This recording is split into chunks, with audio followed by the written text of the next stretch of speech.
This episode contains mature content and includes discussion of miscarriage and child loss. Viewer discretion is advised.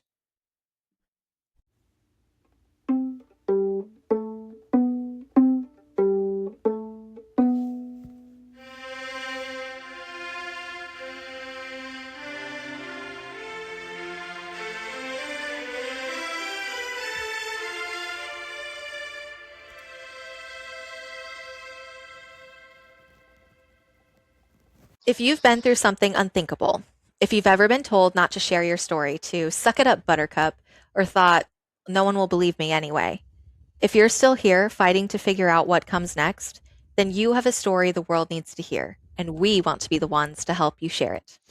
My name is Sam. And my name is Joe.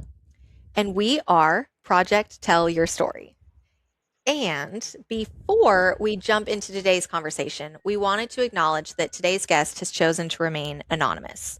You'll notice her camera is off, and we'll be changing her name for this interview. At Project Tell Your Story, we believe every survivor deserves the opportunity to tell their story in their way on their terms. So the story you're all about to hear is deeply personal, and Joe and I are honored that our guest trusted us with this. With that said, let us introduce our guest. She is chosen to be referred to as Olivia. Hello, Olivia. Hi. How are you? I'm good. In the thick of toddler mode, so a little tired. In the thick of toddler mode. That sounds like a lot. Oh, it is. The poor girl can't catch a break with this teething, so. Teething is the worst. Yeah, I'm like, I don't even know what to do to get through it. I'm just like, here's some Tylenol. Oh my gosh, I know. Mochin has been our best friend. Started off with her two bottom, and then we got like a month in between, and then all of a sudden she had her four top teeth coming in all at once. Oh, poor thing. And then we're like, okay, little break. She gets a rest. No, now her 1-year-old molars are coming in. Oh, that poor girl. I know. I feel so bad for her. Yeah. That poor mom. Oh my gosh. It's been a lot of late nights. Yeah, I believe it. I hear you there. My daughter just has her bottom too, and she's kind of in that little break, and I'm like, this is really nice. And then she's gonna start getting more teeth again, and it's gonna be rough again. It's gonna be rough. Don't get too comfortable. Yeah, for real. Yeah, so like Sam said, we're super honored to have you here talking with us today. We always want to start our episodes with an icebreaker question, as you know, because you have watched our episodes, like you said. So to get to know you a little better and release a little bit of tension, our question that we came up with today is, what is something that has made you laugh recently? And not just like a, oh, hee hee, chuckle, but like really like belly laugh, like in your soul laugh. Like, oh, what was that noise I just made type of laugh? Oh my. Okay, so it's a little embarrassing, but Love it. I was so tired just with everything. I was working a lot and then the teething. I was falling asleep and my husband was playing his video games. My mom had the baby. She was having a sleepover with grandma, and I was falling asleep. And I woke up in a panic and raced, like, looked around my bedroom because I swore someone broke in and farted next to me. It was me. I had gas and I woke myself up. That would be so funny if like somebody's like robbing you and then they fart and everyone like wakes up and you're all How did you know someone broke in? Well, they farted. They farted really loud while they were robbing me. Well, I'm glad nobody was robbing you. I also love that what really happened was that you farted so loud or like so strong or whatever that you woke yourself up. That's how you know it's a good fart, when you wake yourself up out of sleep. Yeah, I was dead asleep and then I was not. And when I like calmed down and realized what happened, I laughed so hard at myself that my husband actually came in the room to see what was going on. You're like, the good news is we're not being robbed. Pretty much. And That he is just looked so at me. funny. He just looked at me and he goes, okay. And he turned around and walked away. He had no idea what to say. Oh That my is so gosh. funny. That like makes me think of sometimes when I'm trying to like get up off the floor, and sometimes I fart while I'm like getting up off the floor, Yeah. and then I'll be like, oh, I just needed a boost. That's what I do. Or when the baby's running around and she farts, I'm like, ah, turbo blaster. Turbo Blaster. Houston, we've turned on the jets. Oh, that is so funny. I love that. Yeah, we all have gas, but it's still funny. It's never not funny. Farts are funny. I don't care how old you are. Amen. Farts are funny. I love that. Oh my gosh. That is so. I'm so glad we asked you that question. What a great way to start off this episode. Yeah, There's literally, there's no, like, that's good. We're just all uphill from here at this point. Started from the bottom, now we're here. Literally. Guess we'll have to end it on a belt, right? Yes. Yeah. Yes. Yeah, don't worry. So we're going to have to circle right back to the farts when we're done. Yeah. Yeah, we all know that as soon as the camera turns off, we're all going to let out all the gas that we were holding in this whole interview. No, that's what editing's for. You can let it out right now. That's true. That's true. Yeah, I don't know what But you're if you're doing like over. deep into a story, you can't just like rip ass. Oh my god, I can't breathe. That's so funny. You're right. You're right. I was about to be like, I don't know what you're doing, Joe, but I'm letting them rip, and you're like, excuse you. Someone's Yeah. telling us an emotional story. I said, I don't have little silent toots. Okay, I have man farts. Same. Especially the new diet. Oh my god, my husband, I swear. Man's a saint for putting up with my ass gas. Your Ass gas. I love that. Oh my god. This is, I don't think we've ever started off an interview laughing this hard. That's hilarious. Oh, that's so funny. I said, if this doesn't attract listeners, I don't know what will. I don't know what will. People are like, We can oh, just that's title it Farts Are Funny. parts are Farts are funny.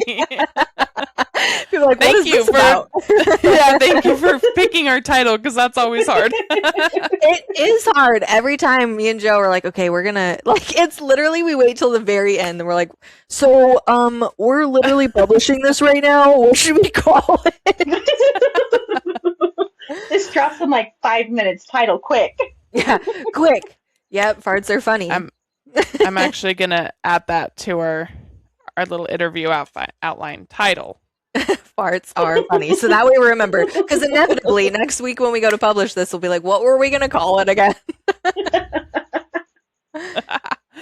Okay, very good. I added it. Love it. Oh my God, I'm so excited. Oh, okay. So moving on from farts, although we can circle back or keep it the whole time. I'm good with it. I'm sure it'll get brought up. Sure. We're talking. Yes, I'm sure we're talking about children, so I'm sure farts will get brought back up. Yes, yeah. And you get to decide. You're leading the interview, as we discussed before we press record. This goes at your pace, and if you have any questions that we ask that you don't want to answer, you can totally tell us to pack sand, and we'll just pivot and move right on. Again, that's what editing's for. So, or just bring up farts again, and we'll know. That'll be like the safe word. Yeah, safe word, farts. Oh gosh, I start choking. Okay, So we're going to dive into the story that you came here to talk to us about today. You're here to talk about the trauma that you experienced surrounding your miscarriages, multiple Yes. miscarriages, Yes. and the birth of your rainbow baby. Yeah. Yeah, we're really Um, excited to hear about that. Is yeah, so excited the right word? I guess we'll start in 2019 when my husband and I got together. I mean, our story starts before that, but that could be a totally different fiasco episode. Um, We love return so guests. You can always come back. yeah, so technically him and I met in 2019. We got back together in 22. So I guess the story actually starts in 22.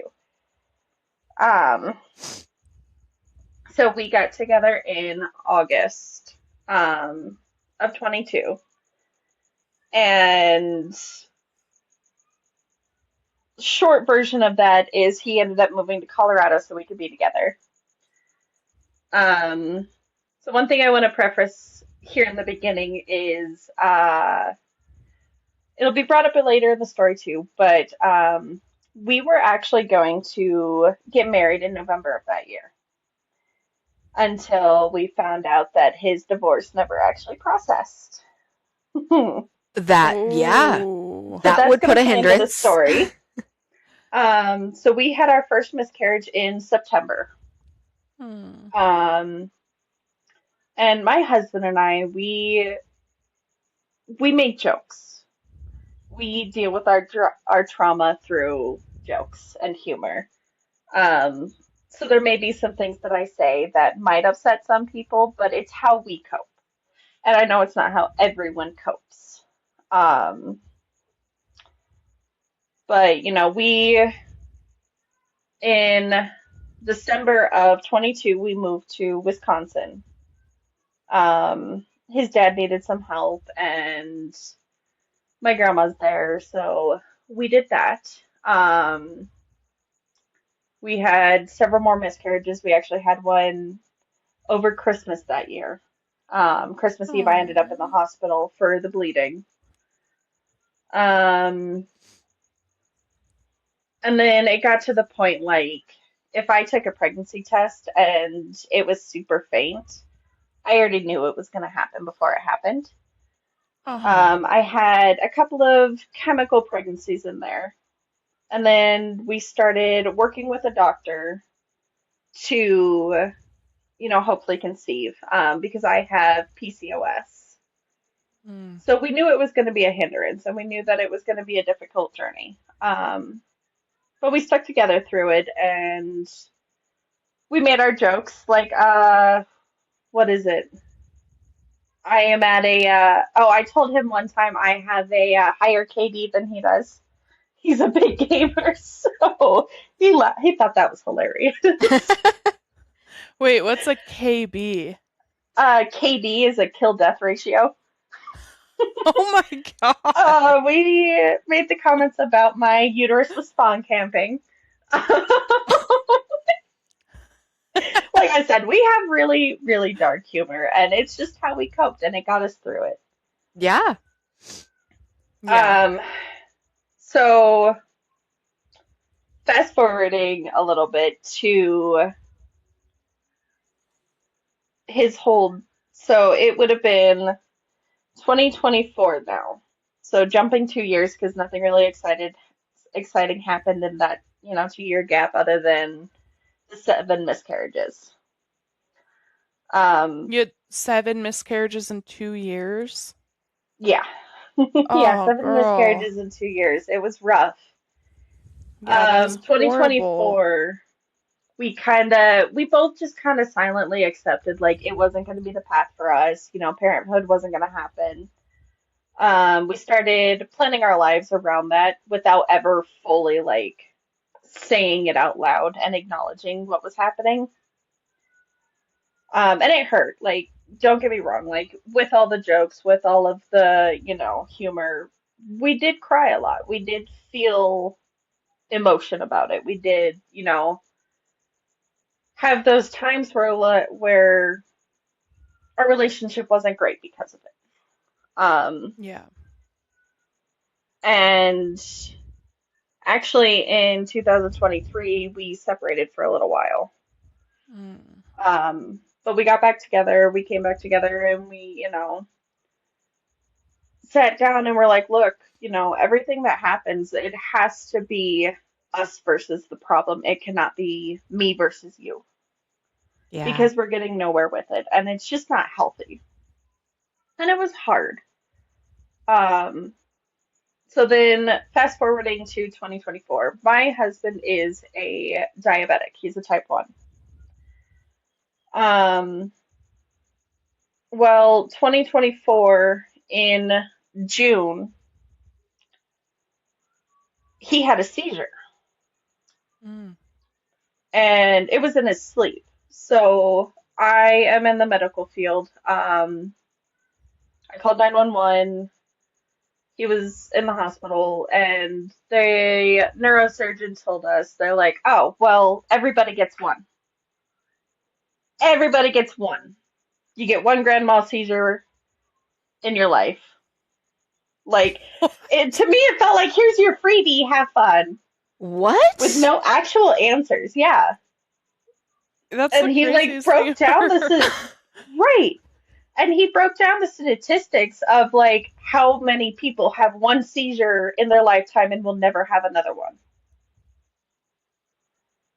And I So was like, basically, they're like, we're okay, not going to do anything unless you have another one. But for right now, correct. good Also, luck. Hopefully, it's nothing.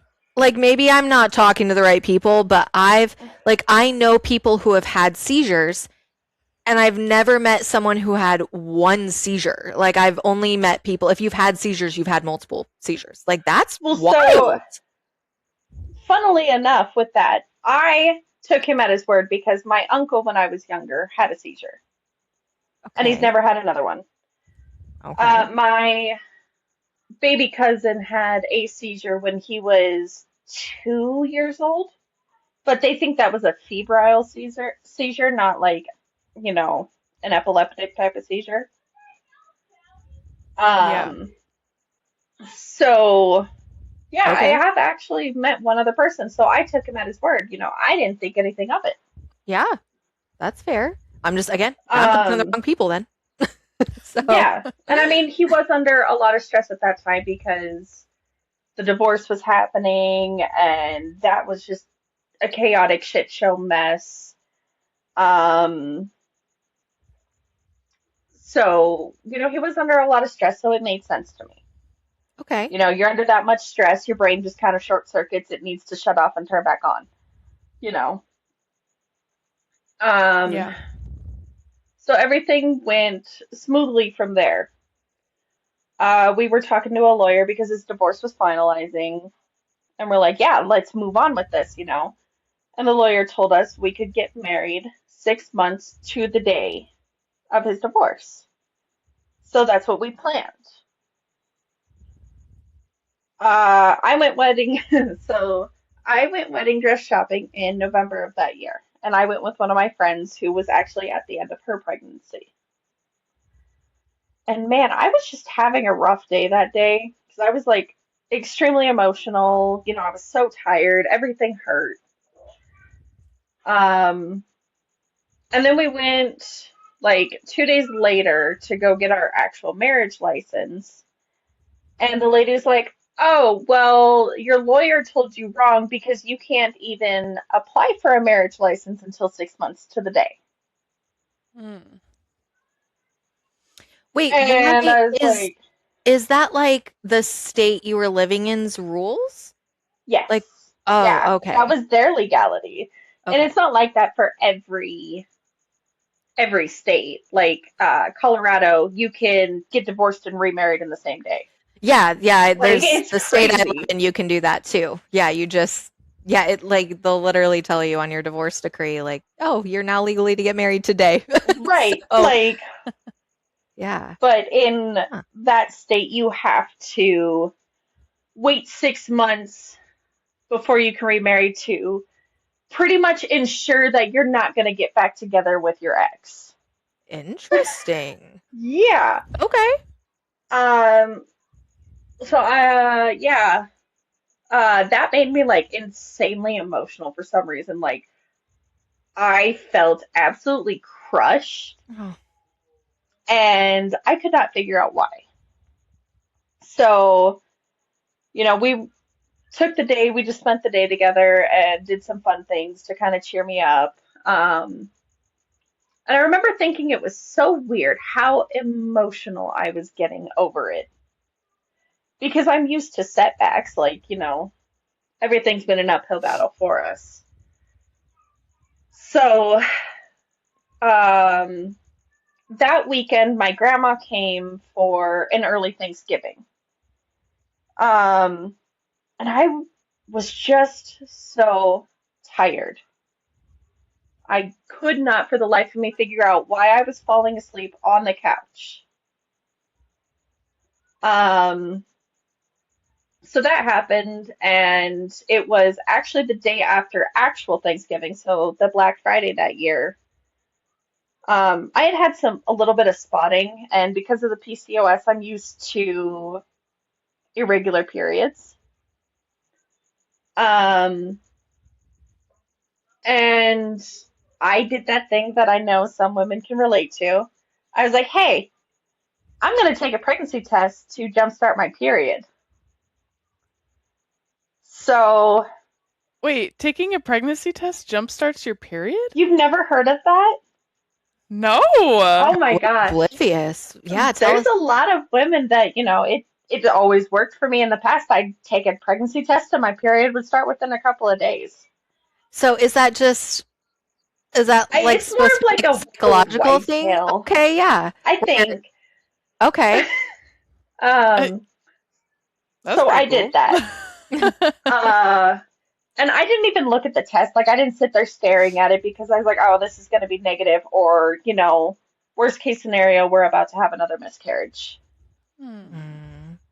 Mm. So I didn't really think too much of it. So peed on the stick. I set it to the side. I, wiped myself. I stood up. I washed my hands.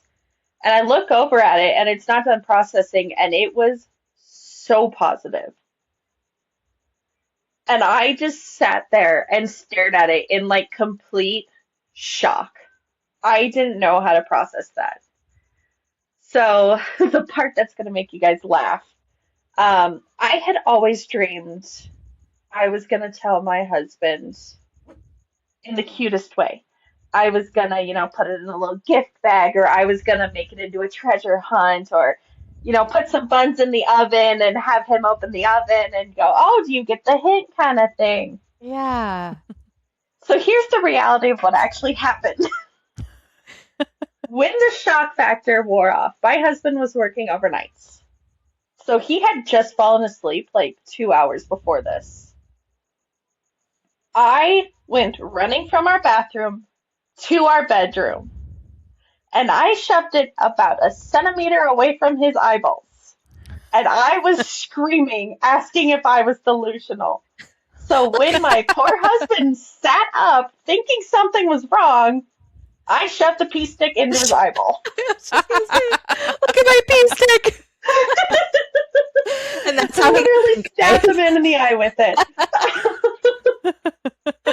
Oh no. And when the shock of, being woken up thinking that something was severely wrong wore off and he had noticed the, stick that just stabbed him in the eye, he grabbed it and he looked at it and he was in shock for a good like minute and then he grabbed me and just pulled me to him and it was just such a beautiful moment that I didn't think we were going to get and it was very emotional. Like I think we sat there for a good 10 minutes just crying. And anyone that knows my husband knows he's not an emotional man. So for him to start actually sobbing onto me was a huge moment for us. Oh, Um, That's I so love cute. that. so then we made the phone calls. He called his grandma. Um, and I don't know that she fully understand what he was trying to say because he was still just sobbing. Oh, Oh. Um, and his grandma means the world to him. Like she was his everything. Yeah. So later that night, I was still kind of in disbelief. I thought maybe I had dreamed the whole thing. Um, so I took another test that night.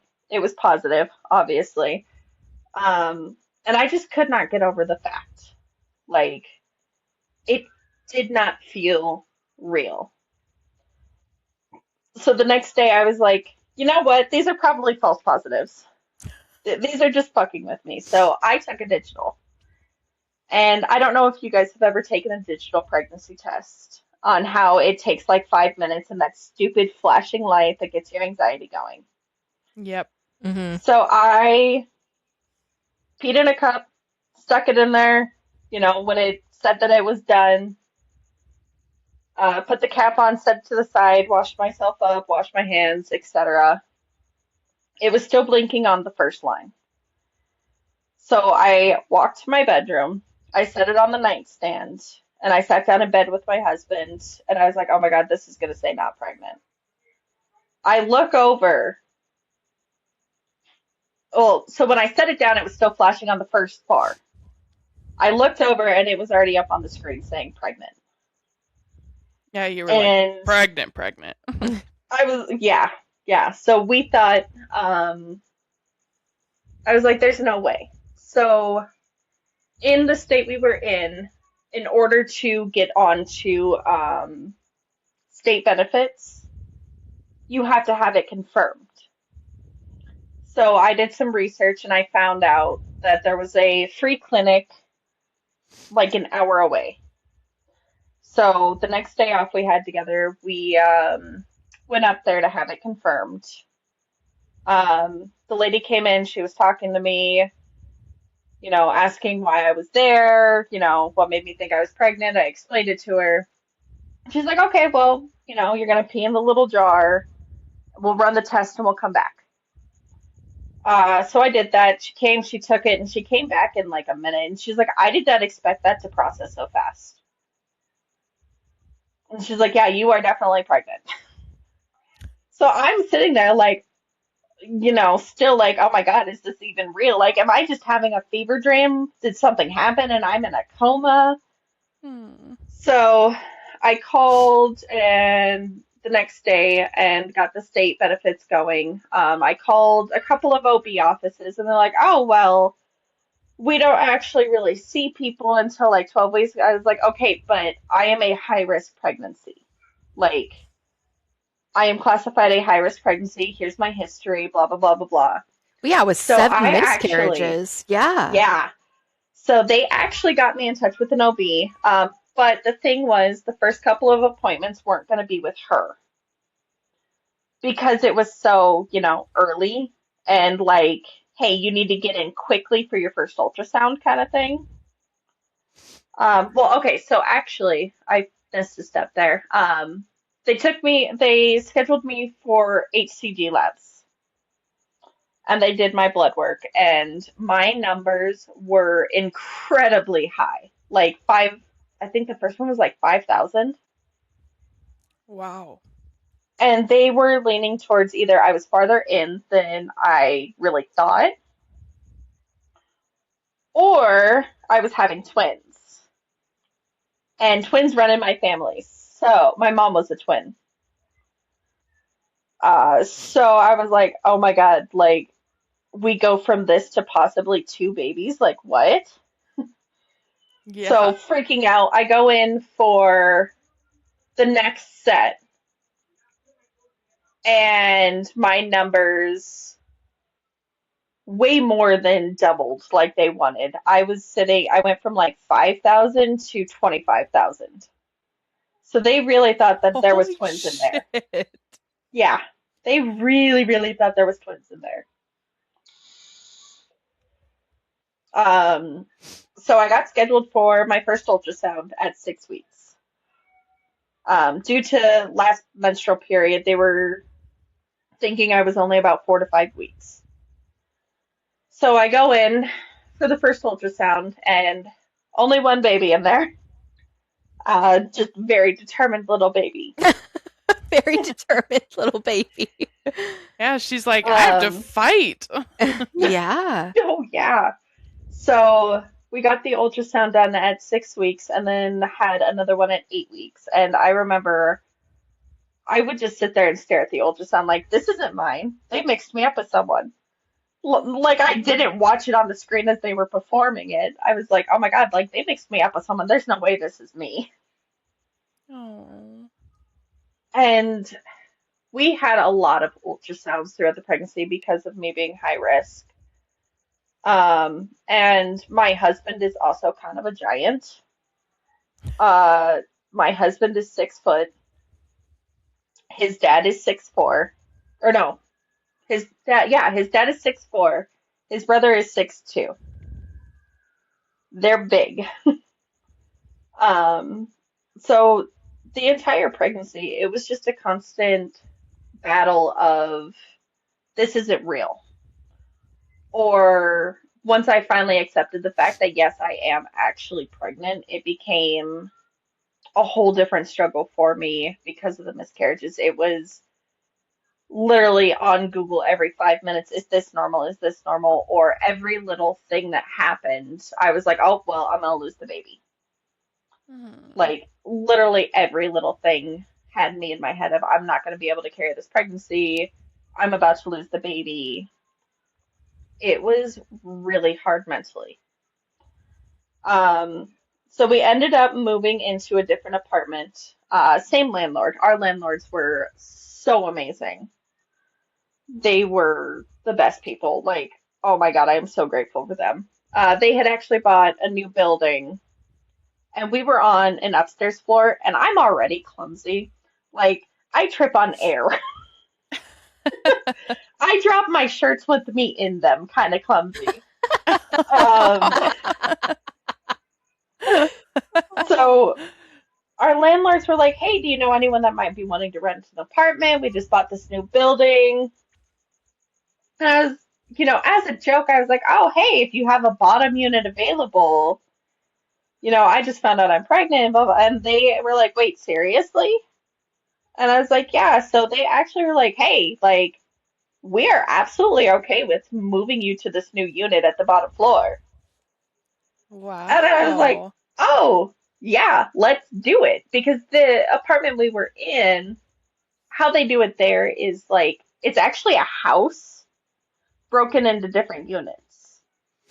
Okay. So the one we were moving into had the lower floor of the house, the entire lower floor. So we moved into there in December, over Christmas time actually. Um,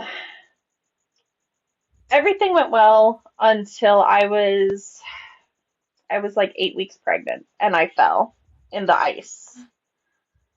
Oh no. Freaked out. Total freak out. We went in, they, ran their tests. They said everything was fine, but I still could not get over the fact, oh my God, I just fell. I'm pregnant and I'm going to lose this baby now. And that took a lot out of me. Um, so the pregnant was just a huge struggle for us both. Because there was me constant in the panic and him trying to be reassuring while also in the back of his head going, oh my God, we're going to lose this baby. And it put a lot of stress on us. Like, it was hard. So we had also pushed off the wedding until originally we were going to do it in June. And then we found out about the pregnancy, and I looked at him. I was like, there's no way in hell I am going to be 7.5 months pregnant in this heat and humidity getting married. You got No. me fucked up. You better pick a different date. You got me. So, absolutely not. So we actually got married on his grandma's birthday, but that'll come a little bit later. Um, January of 2025. I was not very far into the pregnancy. I was like 12 weeks. And we're settled into the new place. And I wake up to a weird noise, and my husband is having another seizure. I call 911. They take him to the hospital, different neurologist this time, and he gets diagnosed with epilepsy. Oh no. Uh, so that was kind of a hard pill to swallow. And at the time, we had just moved. We were, he was in between jobs because of some issues at the old place where the boss had me in a dangerous situation. And I told her, I was like, hey, I'm pregnant now. Like, I can't be working over here. And she pretty much told me to suck it up and do my job because I was going to lose the pregnancy anyway. Yeah, Oh, I would yeah. have run her over with my car. I walked out. Like, I found someone to come in and take my shift, and I walked out. That is sorry, I stopped breathing for a minute. That Yeah, is fucking like, infuriating. yeah. Yeah. So I had left. Like, I found someone to come in, finish my shift, and I walked out. Honestly, good on you for even finding somebody to cover. I'd have been like, fuck you, bitch, I'm out. Like, and my husband was working in the same place. So when I told him what happened, my husband is kind of a hothead. He has a temper. And I knew he would not stay quiet about it, so I made him just quit. I was like, it's not worth it. We have a baby to focus on now. Like, just quit. So he did. And he was in between jobs. So we didn't have money for his medication. Mm. And we were like, well, he went 7 months without a seizure. Like, what's the likelihood of him having one right away again? So February happens, and he had another one. I was about 16 weeks pregnant at that time. And it became one of those things like we have to figure out medications. Like, I spiraled really hard because in my head I was like, okay, well, we have this baby. What happens during that 2 a.m. feed? She's attached to me and he starts seizing. What am I supposed to do? Like, how am I going to be able to do this? Yeah. Because I can't just set her down. Like, I can't just set her down and then get him into position. But I can't just let him seize and, possibly be on his back. So it became a whole thing of, what the hell am I going to do? And that started taking a really bad mental and emotional toll on me. Um, so we decided after the baby was born, we were going to move. We were going to move closer to family. So we had help. Um, so that was our plan. We got married in April that year. Everything went well, except for it. I still could not get attached to the pregnancy. Every little thing was still constantly, oh, I'm going to lose this pregnancy. Like, I could not get attached to the pregnancy at all. And it was so mentally and emotionally taxing. And it took a toll on our marriage. It took a toll on, a lot of things because it made me even more irritable than just regular pregnancy irritable because I was so heavily emotional about everything. Yeah. Um, there was a while there that I didn't think our marriage was going to survive it. Mm. Just with all of the extra outside stressors between the new diagnosis of epilepsy and, you know, expenses don't stop just because everything in your world feels like it is. Yeah. So Yes. that took a lot out of us. It, I honestly don't even have the words to describe the kind of toll it took. Um, but we made it through, thankfully. So the rest of the pregnancy, honestly, as far as the pregnancy itself goes, like, was perfect. I rarely had any morning sickness. I felt great, other than the first trimester just being so damn exhausted all the time. Like, it was a perfect pregnancy. It was one of those that, in any other circumstance, it's the pregnancy women dream about because it was just perfect. Like, barely any symptoms. I felt great, you know. It was Yeah. amazing. The one funny story I'll add in there just to kind of lighten the mood a little bit. I, uh, The giggle before it I, even starts. I love that. so the only time I really got sick was if I didn't eat when I got hungry. Like if I did not eat right away, I was nauseous and I would throw up. So I had been like extremely busy and I didn't eat right away. So when I finally sat down and ate, I felt it coming. I knew Mm. I was going to throw up. I did not have time to make it to the bathroom because I was in my bedroom. So I sat on the floor. And keep in mind, I also hadn't peed yet. And I was in the end No. of my second trimester. The end of the second trimester. And I was heavily, heavily hydrated. Oh So no, I I can grabbed see my where this trash is can, going. I sat on my floor, thank God it was hardwood, and I started throwing up. And in the midst of that, I peed everywhere. And even better yet, we had a roommate at the time. Oh He no. came in to check on me because this wasn't like a little dainty, cute throw up. No, I was like projectile vomiting, exorcist mode, vomiting. And he comes in and he knocks on the door and he's like, "Hey, you doing okay? Can I get you something?" I'm sitting there, tears streaming down my face, laughing, throwing up in a puddle of pee. And he's just looking, he's He's like like, so shy about it. He was like, can I help? Can I help? And it just made me laugh so hard that I ended up paying more.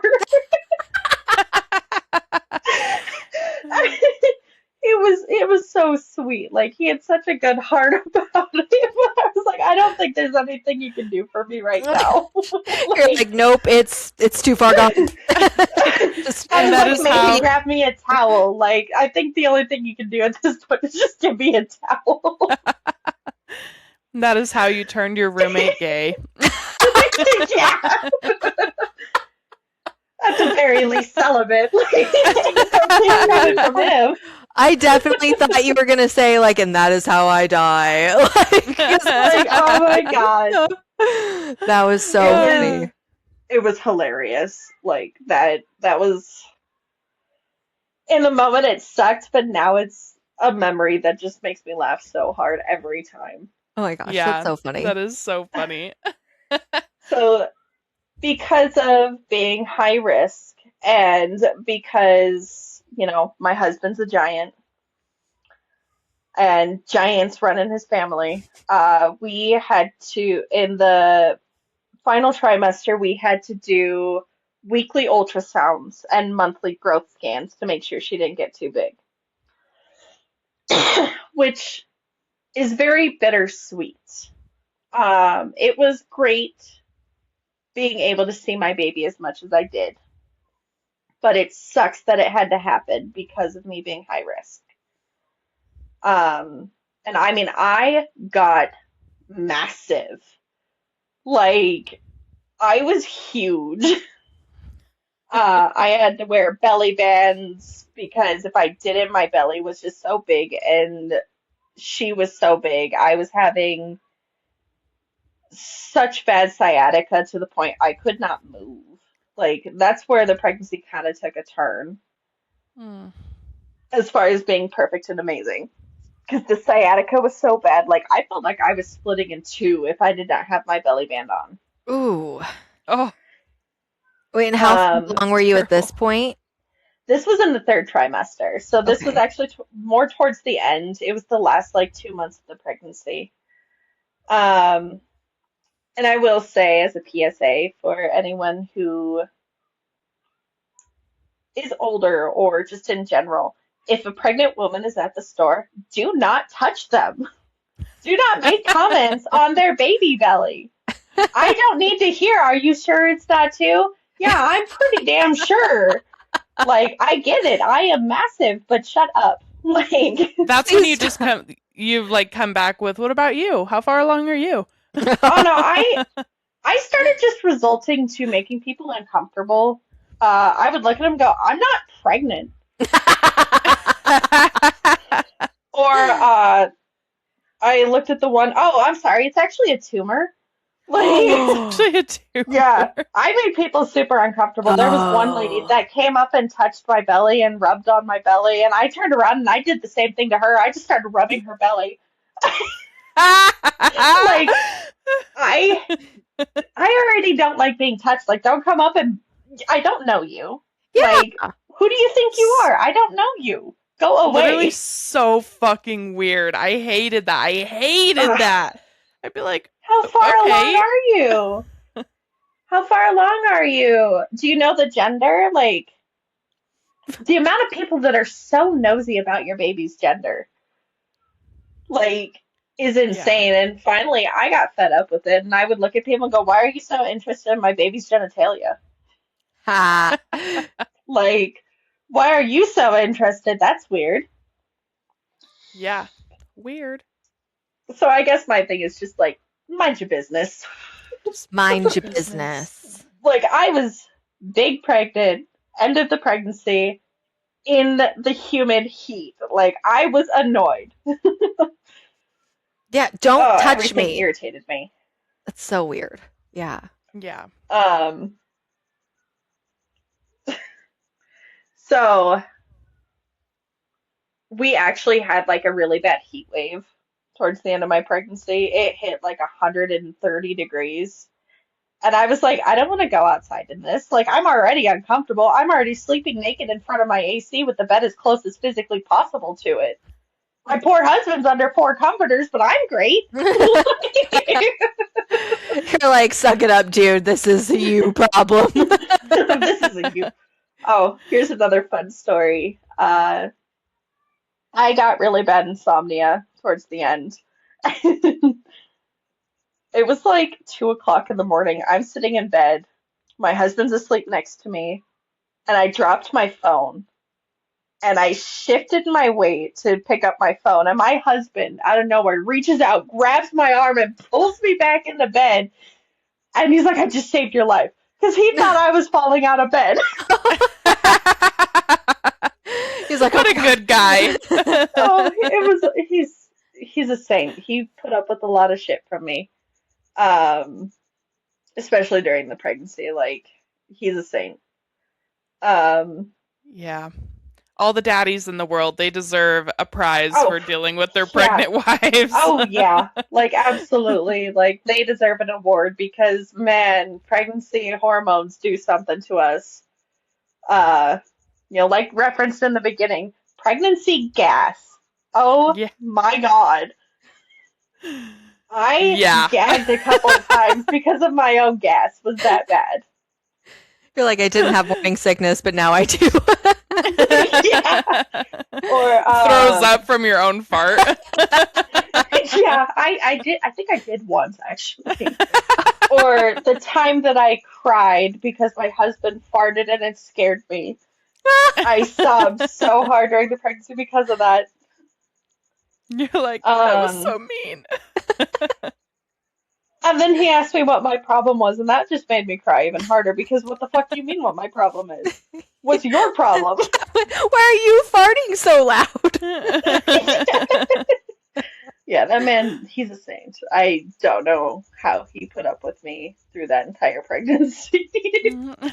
Because I know if I was in his shoes, I wouldn't have been able to put up with me. It would have been, I'll be back at the birth, honey. Have fun. I'll be back at the birth. After the birth. Yeah. After the birth. Oh my gosh. With your closest friends. So, our daughter's godmother actually lives in Japan, Oh. and she decided she was going to fly out to meet the baby. Aw.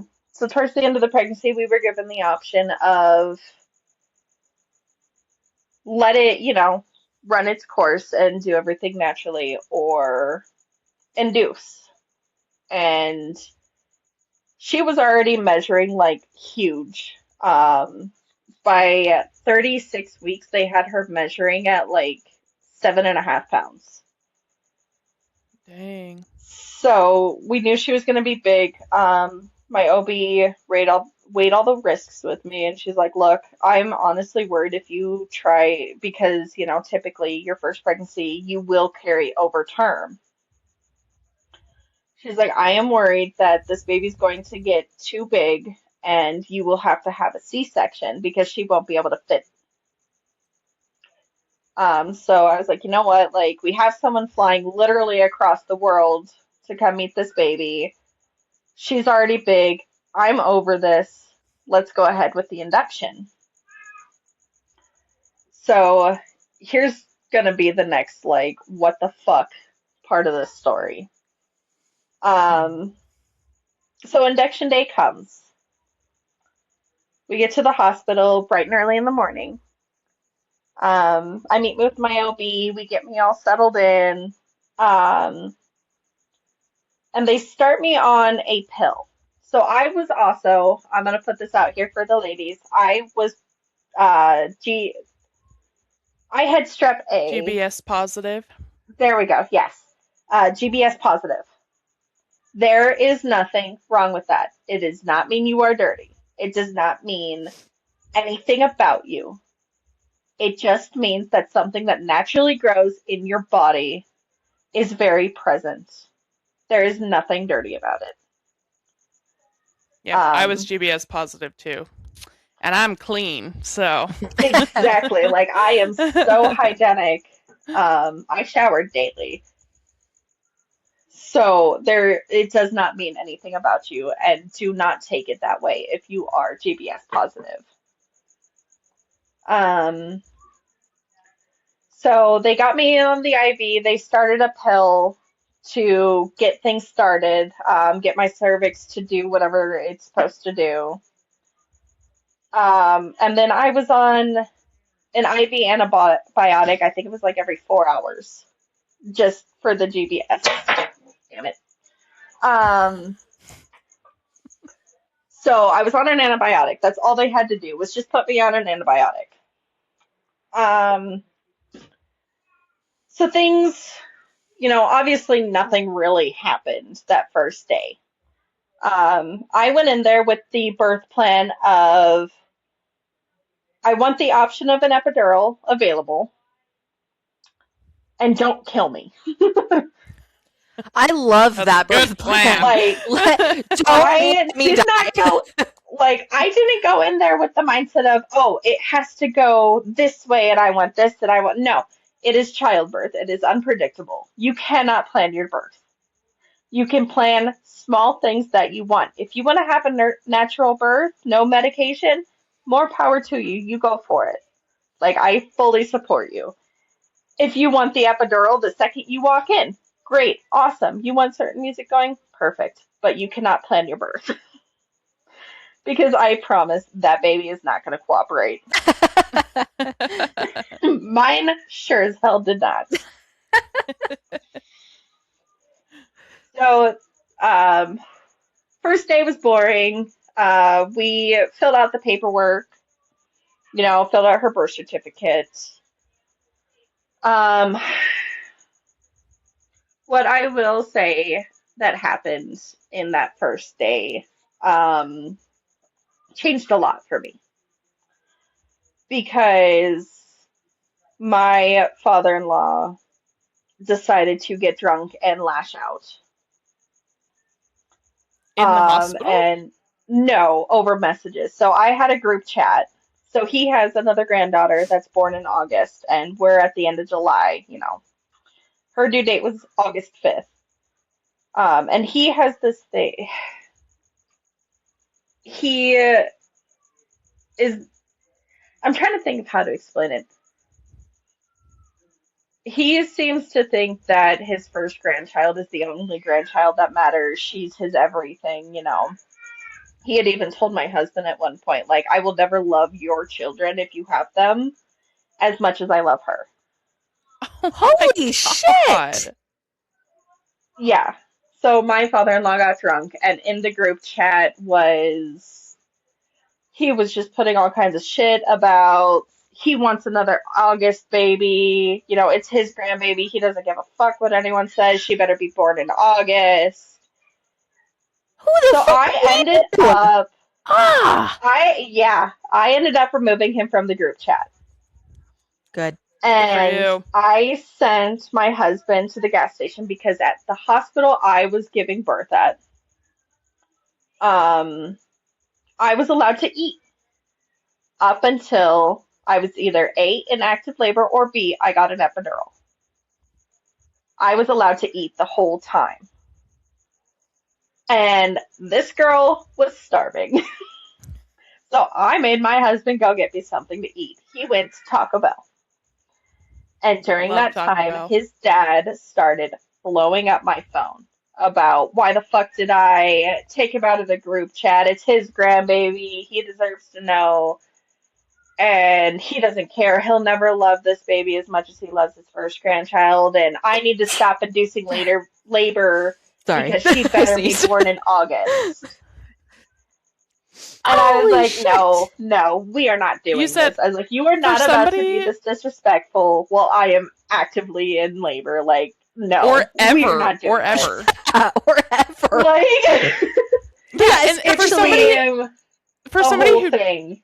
doesn't care about any other grandbaby except for his first baby, he really acts like he fucking cares. Yeah. Yeah, so I ended that conversation by telling him, well, congratulations, you definitely only have one grandchild, and I blocked him. Good Oh, for good for you. you. And then I called my husband crying. Oh. Oh. And at that time, his dad had been blowing him up, so he already knew what was going on. And he blocked him too. We went no contact. Good. And at Yeah. that point, we notified the nurses when he got back, and they notified security that I am now a locked patient.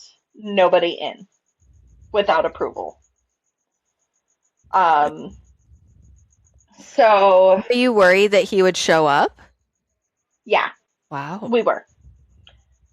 We were also worried that my brother-in-law might show up, and my brother-in-law is just fucking psycho. We're not going to get into him. Um, so we ended up locking you know, putting me as a locked patient. Um, and I mean, the rest of the day was really boring. They kept giving me a pill like it was either every 4 or every 6 hours. Doing the IV antibiotics, everything. Like, it was a really boring day. Um,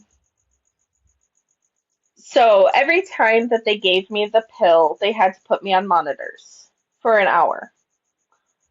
Um, no big deal, whatever. You know, we walked the halls, I did all the things. They were doing cervical checks because I allowed it, and I got to a 5. So everything was like the contractions weren't really picking up too much at this time. You know, I told my husband, get some sleep, I'll be fine, you know. Um, the nurses gave me a round of the pill at 2 a.m. And you know, they were talking, they're like, well, maybe you're just a little tense after everything that's happened. Oh no, I'm gonna back up. Hold on, because you guys are gonna love this. I like to read smut. Yeah, we are going to love it. Yes. I like to read smut. So, in the hospital, I brought a book. And at the time, I was reading, I believe it was the Throne of Glass series. Oh, I'm reading that right now. Oh my God. Was it?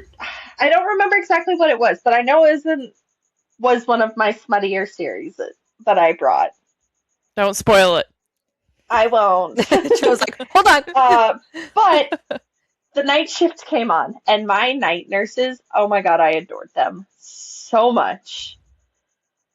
So my night nurses saw my book, and it just became like a whole gab fest about smut books.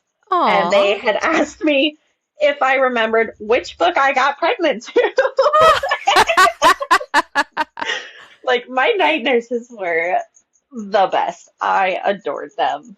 Um, we had a lot of fun. Like they were just amazing. They were incredible people. Good. So 2 a.m. they gave me the pill. They put me on the monitors. And they had heard about the previous incidents of the day. So they were like, well, after this round, just to help you kind of relax and de-stress and, maybe get things moving, let's get you into the tub. Great. That sounds frickin' phenomenal. Like, that sounds like a great time to me. My daughter had other plans. Uh, she decided it was 2:54 a.m. and I thought I had to pee. I thought I peed a little. Now, they always say, oh, don't expect your waters to break like in the movies. It's not always this big, glorious gush. You're not always going to know. So, 2:54 a.m., I was like, hey, I really have to pee. Like, I peed a little. So I pushed the button for the nurses. They come in and I was like, hey, like, I know that it's 5 minutes, but I really have to pee. Like, I don't think I can hold it. I really, really have to pee. Can we just take the monitors off a little bit early? And of course, they were super amazing. They're like, yeah, yeah, yeah, let's get you off. Let's get you to the bathroom. My husband wakes up with all the commotion and he goes to help me stand off of the bed because I was having some contractions at that point, before he had fallen asleep. And I stand up and the floodgates open. My water broke. It went everywhere. Like it was the movie scene. It was all over the bed. It was all over my husband. It was all over me. The poor man's feet were soaked. Like I'm just standing in this puddle of my water. And I'm like, I don't want to sit back down because I'm going to get this bed soaked, but I can't keep standing here and I can't walk or I'm going to slip. So they put the disposable chucks under me and sat me down. And then we had like pulled it up so it was almost like a little diaper almost. So I could get to the bathroom. And oh my God, as soon as my water broke, those contractions hit so hard. Now, anyone that knows me knows that I cuss like a sailor.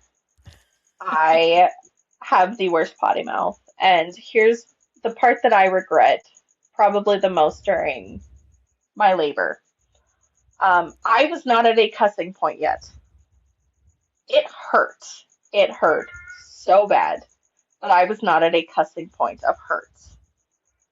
And I did let them talk me into an epidural. Um, and that's one of the parts that I wish that I would have advocated a little bit better for myself.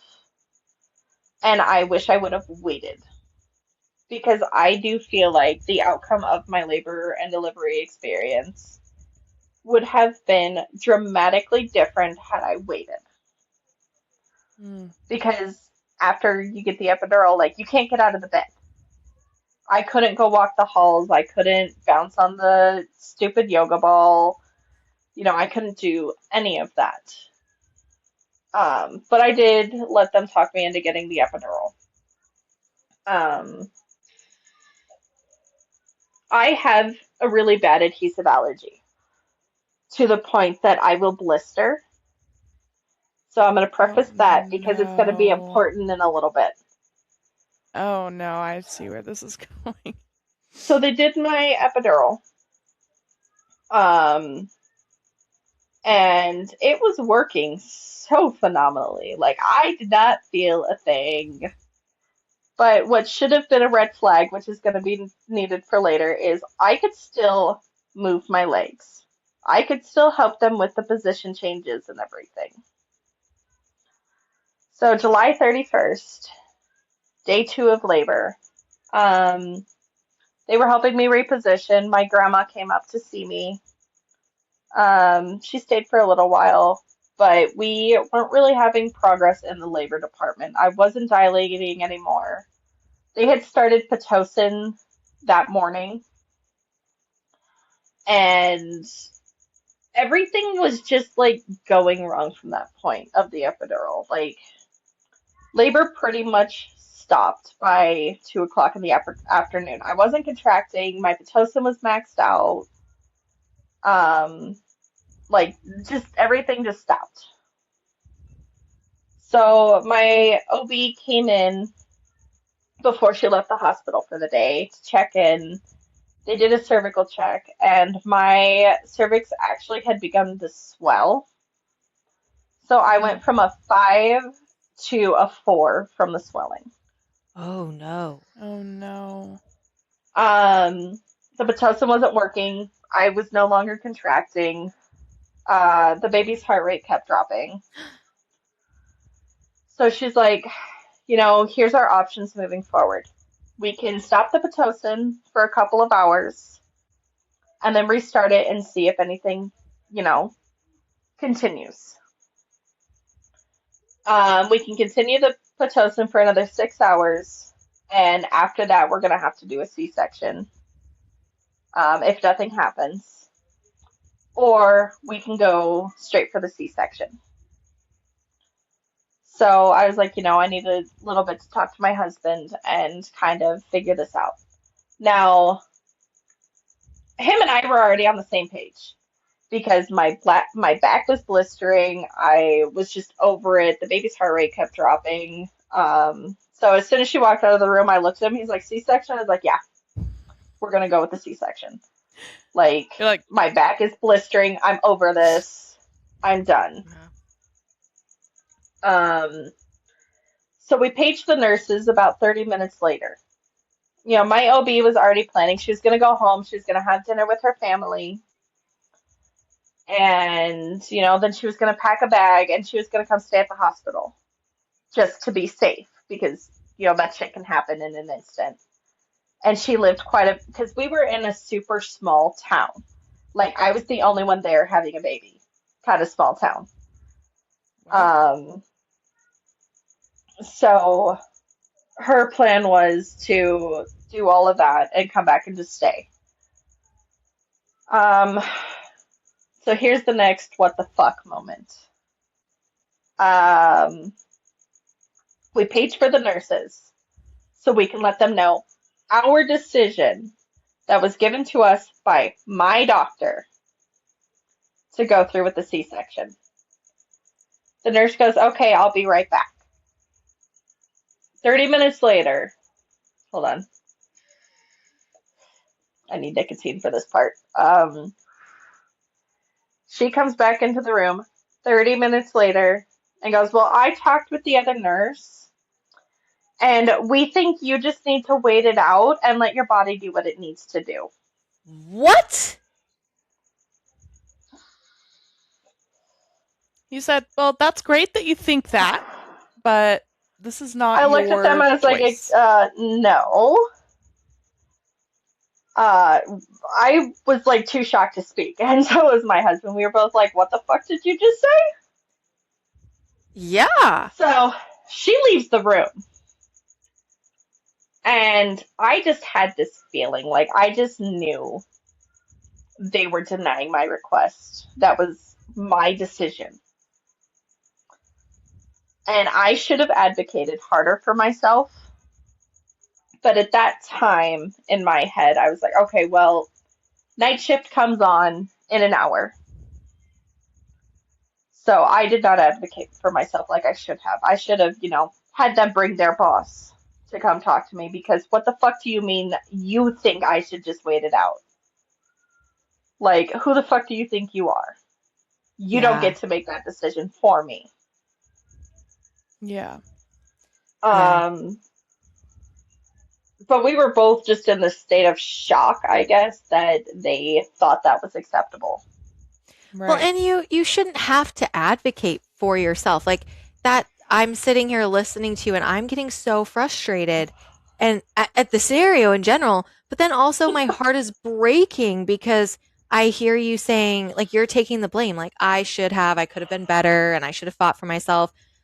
It's so frustrating because you're a woman who has never had a baby and you're going to a healthcare professional and you're entrusting in them to do the right thing. And then they give you an option and you're like, yes, this, I can feel it. I know my body and I know we're done.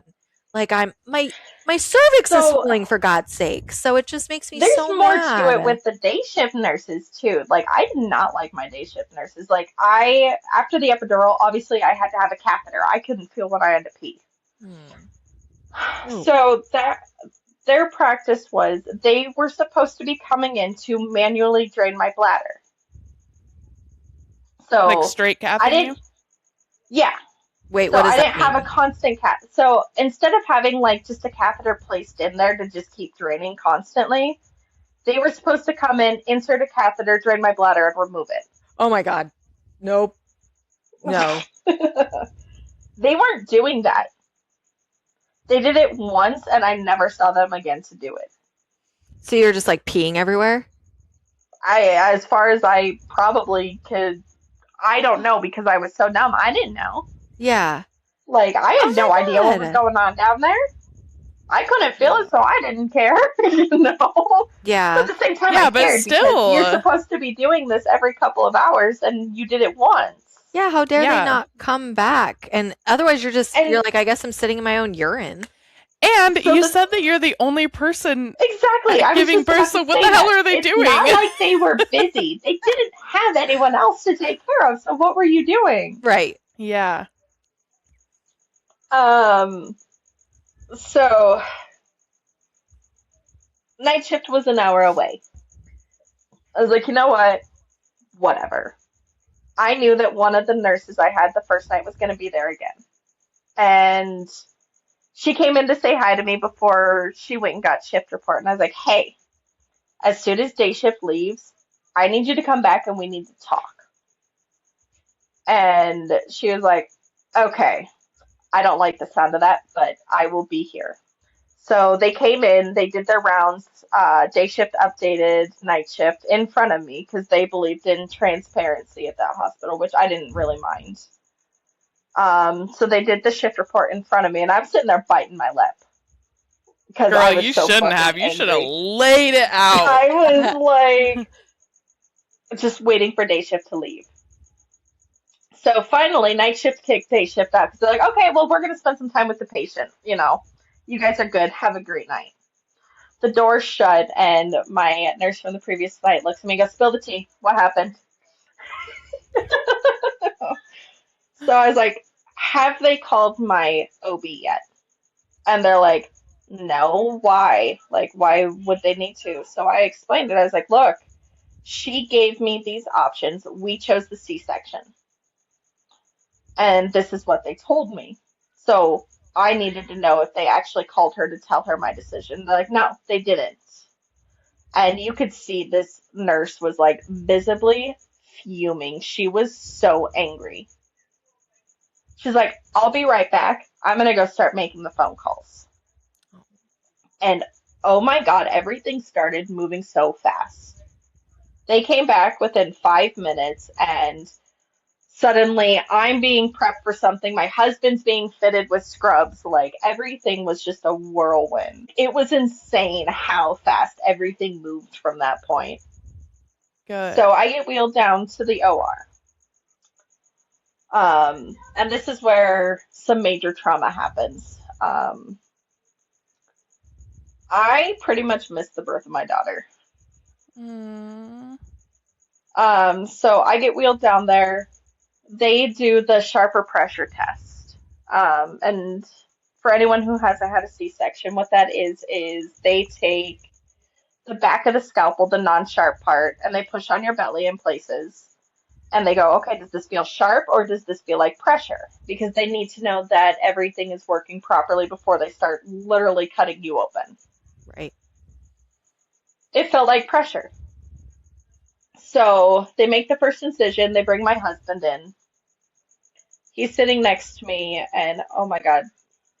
Now, for those that do not have children yet or, are expecting their first soon, it is possible to fall even farther in love with your spouse. It is Aw. 100% possible because during everything, he was my calm. He was my rock. Like when they were doing the epidural, they're like, "Oh, you can sit down and hold her hand." He's like, "No, I'm gonna stand right here and I'm gonna comfort her." Like he was rubbing his hand through my hair and he was talking me through it and telling me how amazing I was doing. And he was just so gentle and so steady. Oh, I love that. So it is possible to fall even farther in love with your spouse, believe it or not.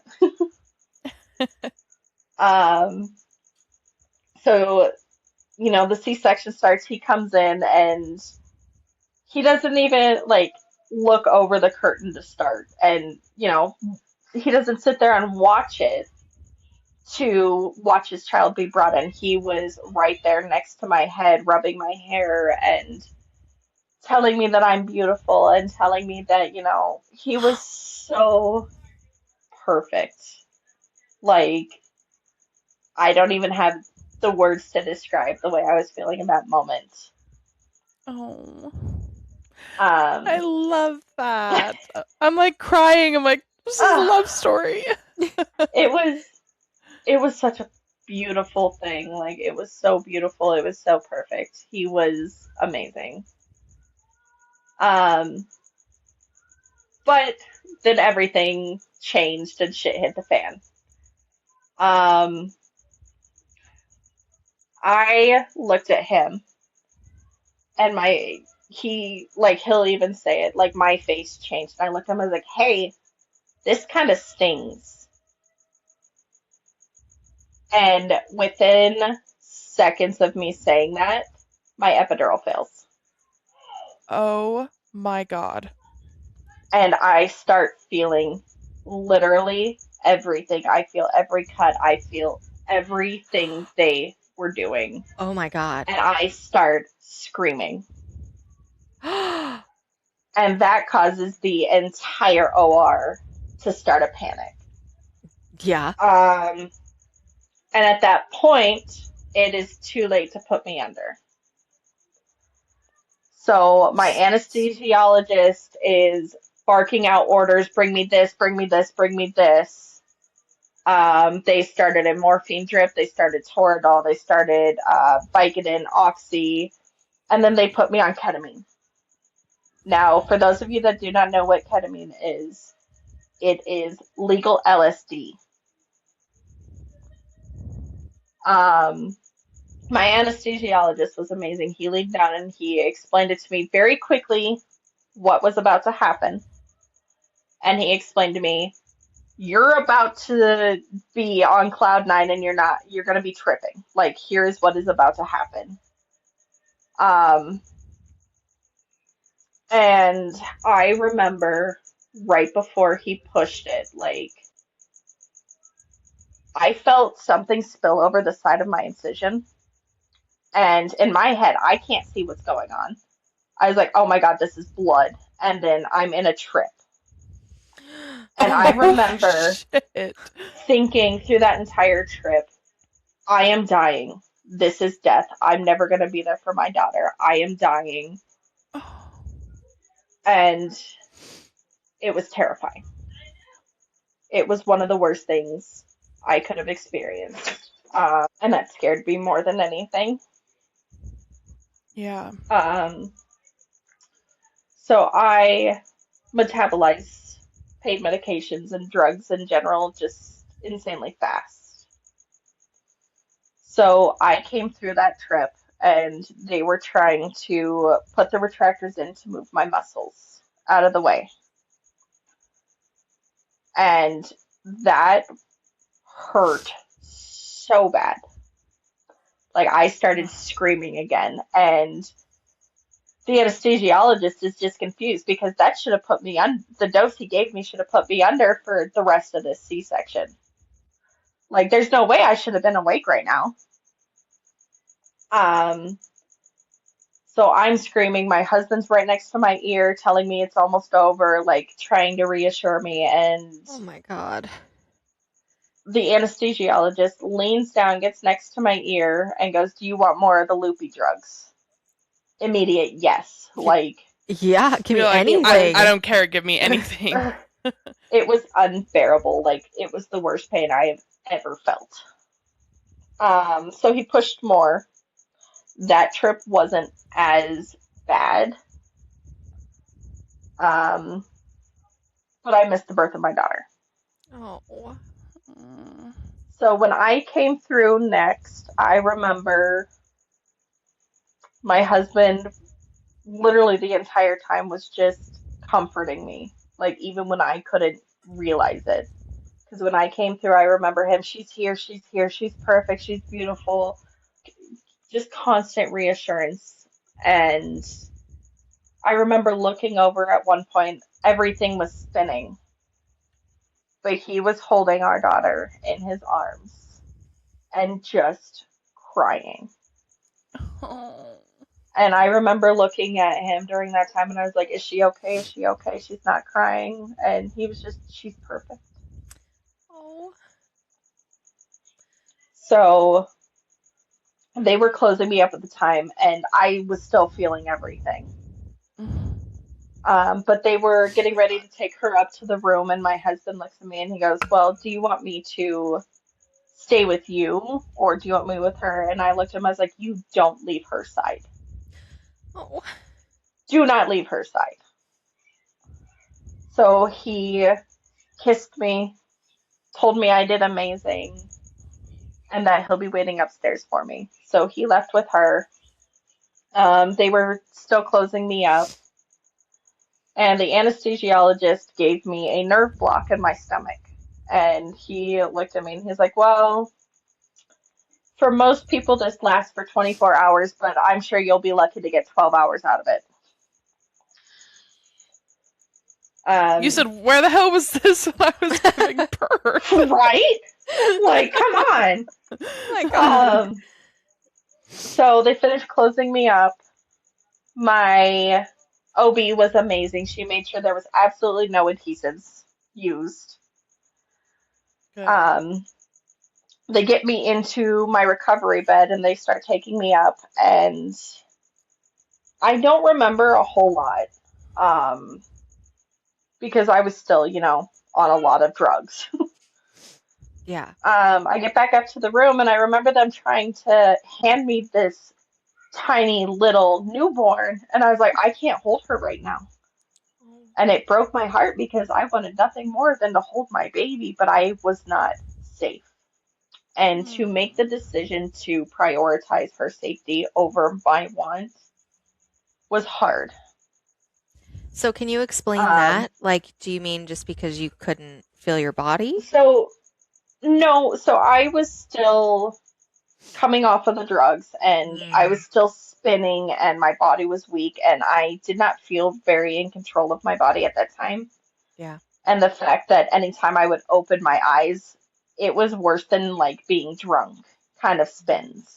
Like it was horrible and I did not feel safe to hold her because with spinning so bad I thought I would drop her. Yeah. Yeah. So one of the parts I did miss from my birth plan, I wanted to cut my own umbilical cord. Obviously, given the circumstance, that could not happen. But my OB, being as amazing as she was, she left the cord longer. So when I was safe and recovered enough, I could cut it. Oh. That's so So sweet. after about 2 hours, my daughter was born at 10 p.m. on July 31st. Yes. Not August. Yeah. We made a lot of those comments the next day. So close. Good thing. So close. 2 hours shy. But we did it. So we after a couple of hours I was able to hold her. And the nurse had come in to help me cut the cord. And they were, starting to dive into the breastfeeding and, talking to my husband. And I had already latched her. Like, I didn't need no help. I just stuck the boob in there and she latched right away. It was amazing. That's so good. And they looked over and they're like, oh, I guess you don't need any help. That's so good. First night, I slept pretty, She slept great. I slept great. But that could also have been the drugs. She actually cried the Um, whole time. you know. Um, Day two, we were just in our happy little newborn bubble. Everything was great. They came in. The epidural, had worn off at that point, and I was like, "Look, I want to get up. I want to move." I did not realize I had a catheter. Yeah. Um, no, I didn't do anything bad. I didn't realize that I had a catheter though. So when they had come in, I knew that I had to like press my call button before getting out of bed because I was a fall risk, blah blah blah. So I pressed the button. They're like, "Okay, well, let's do a test stand and then we'll take the catheter out." I was like, "Catheter? What catheter?" We did the test stand. It went fine.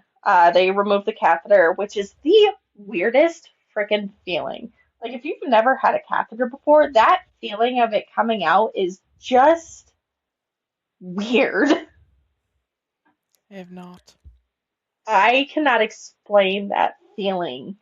Um, so I was able to walk around 12 hours after the C-section. And they were like, "Oh my God, like, how are you walking right now? Like, how are you doing so well?" And I was like, "Ma'am, like, I just had a failed epidural during the C-section. This is nothing." Ma'am, I felt them slicing my organs open. Yeah, like I'm good. this is nothing. So they, that part all went great. Discharge went great. Going home was rough. We were both trying to adjust. We were both not taking the best care of ourselves because, oh my God, there's this tiny little newborn now. Like, I just had a baby 2 days ago, and now you're sending me home and expecting me to know what to do? Like, what? And my husband was just so stressed and scared, and he wasn't sleeping, and he wasn't taking care of himself probably with, his type 1 diabetes. That's a big problem. And it was just like hectic. Um, so, had a bunch of people come and visit. The godmother came. My parents came at the end of the month. They helped us move. We moved to Nebraska to be closer to his part of the family for a little while. So, doing a little bit of a time jump here because there's not really a whole lot to note in all of that. Um, I thankfully did not end up with PPD, which we were most Good. scared about me ending up with. But I did get really, really bad postpartum anxiety. Mm, That was really, really bad. yeah. So yeah, we moved to Nebraska. So now to get into some of the postpartum trauma and everything. Halloween time. Actually, it was Halloween day. She's 3 months old. We had a flu going through the house. Or no, so let's back up just a little bit. October 20th, I lost my grandmother to cancer. I'm so Um, sorry. and it was hard, but thankfully she did get a chance to meet my daughter before she passed because we had come to Colorado to visit before we settled into Nebraska. Um, so we lost my grandma in October, and that was really hard.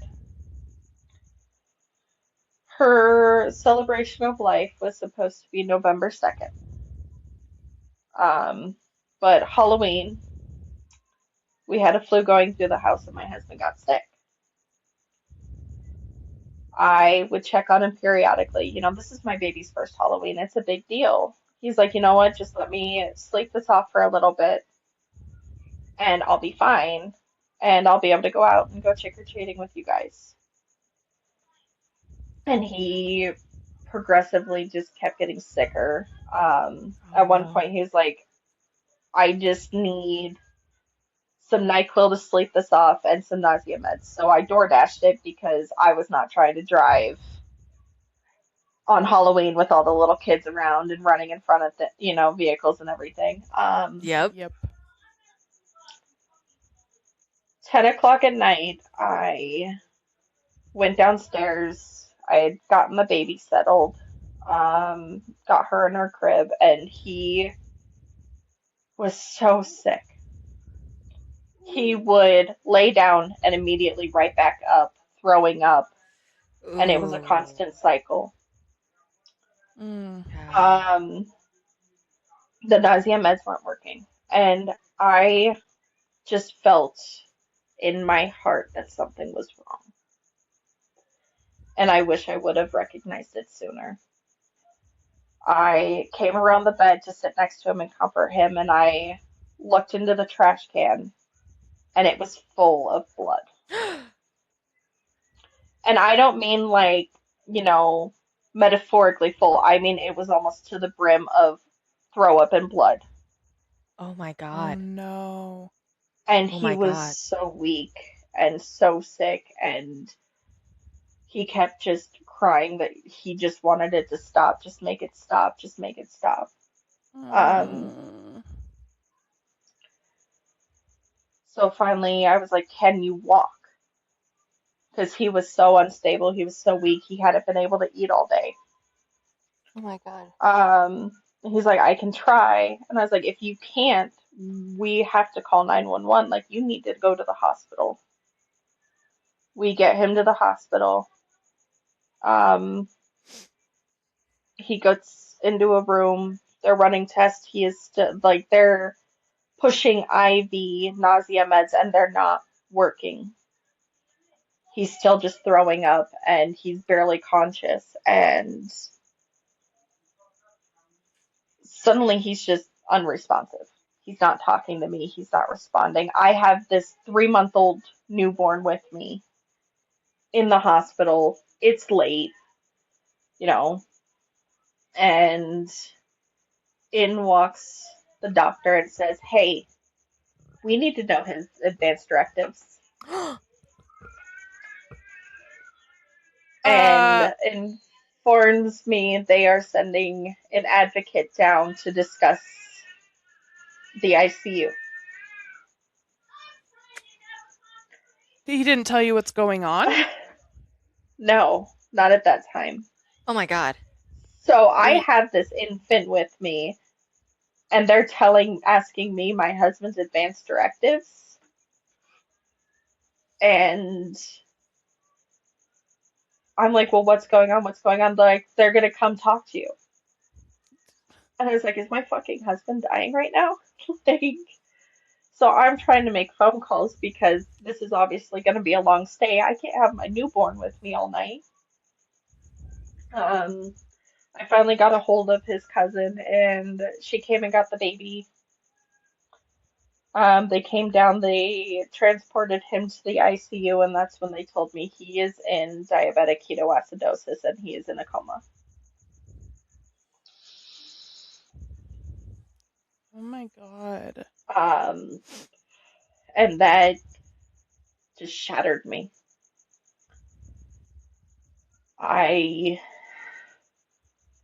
I didn't know what the hell to do because I was like, I have an infant at home.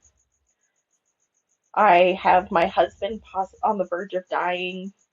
He's in a coma. Like we were supposed to leave the next day to go to my grandma's celebration of life.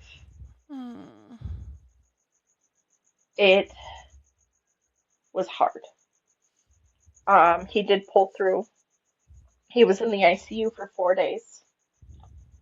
He lost his job because of it, Did and you we were sue them already for struggling. wrongful termination? So it's a right to work state.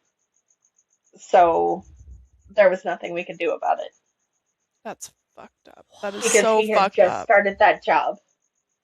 He had just started that job 2 weeks earlier, so he didn't qualify for medical leave. I'm sorry. He didn't qualify for medical leave. He's in a fucking coma. Yeah, that was Please tell me that you guys premonition's immediately. horrible. Yeah, please tell me you immediately left that state. No, we didn't actually. So I ended up getting a job and going to work, and it was stressful. It was really stressful for a long time. So January comes and his grandma passes. Um, Mm. we had to make the trip out to California because another long story for another day. His mom's a real piece of work and would have gotten rid of everything, and he wouldn't have had the chance to actually go get everything.